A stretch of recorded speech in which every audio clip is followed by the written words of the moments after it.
fato que a gente ainda precisa discutir aqui.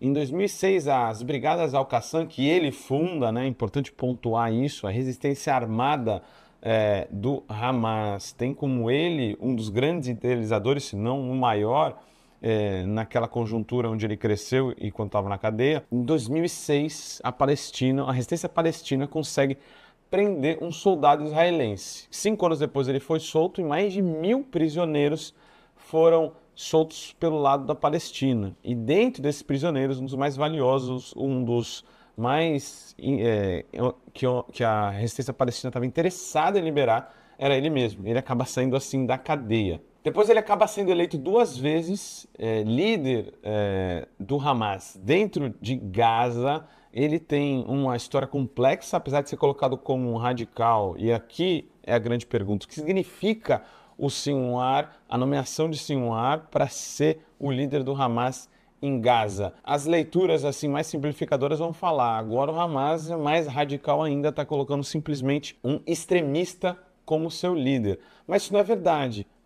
As negociações políticas desde então, e principalmente quando ele sai da cadeia, elas passam muito pelo Sinwar. Ele organizou uma série de tentativas investidas pacíficas de resistência não armada, dentre elas a tentativa e a aceitação de 2 estados, um para a Palestina e um para Israel. A grande marcha que vocês estão vendo aí na tela, um grande movimento palestino de resistência pacífico, teve cerca de 30 mil pessoas feridas. A gente está falando de uma imensa marcha simbólica de retorno para casa dos palestinos, onde 30 mil pessoas foram feridas e milhares se machucaram muito fortemente e centenas morreram.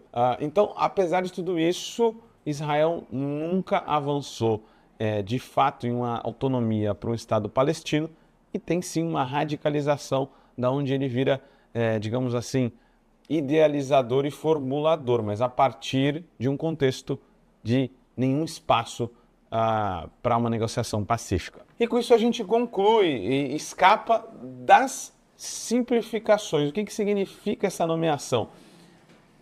Rapidamente pensando na atual conjuntura, o Hamas está numa dificuldade muito grande, a resistência palestina numa dificuldade muito grande, 1 ano de guerra, bombardeios, sitiados, colocada abaixo toda a infraestrutura de Gaza. O Hamas vai e nomeia o mais odiado por Israel para ser o líder do seu boreu político. Então tem uma unificação entre o líder da Brigada Al-Qassam, o líder em Gaza e o líder político. Antes, os líderes políticos do Hamas estavam concentrados no Catar e fora do, né? Então, o boreu político era dirigido por figuras que estavam externas à guerra ali no chão de Gaza. A colocação do Sinwar como o líder de resistência palestina é também um recado de que o Hamas já entendeu que o assassinato de Ismail Haniyeh era um grande não.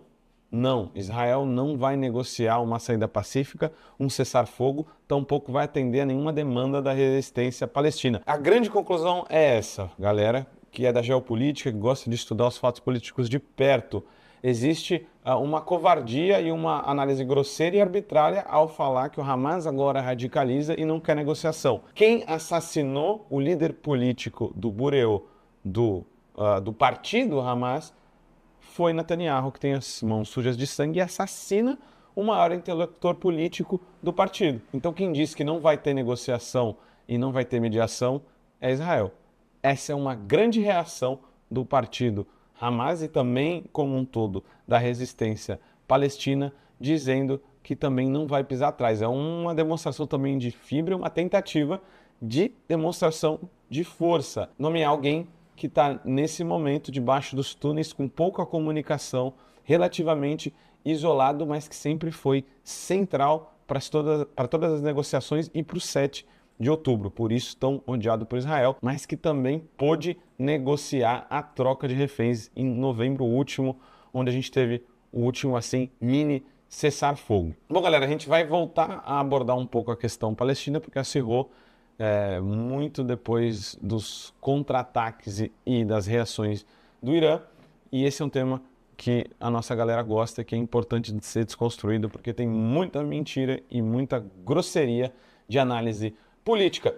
Foi um tema mais sério hoje, muito tenso, mas a gente chama de novo você para a sua tarefa revolucionária da curtida e da compartilhada e aquele ecosalve para você ter uma boa vida por aí. Até o próximo episódio de Vozes Livres, para ficar feliz e um pouco estressado também.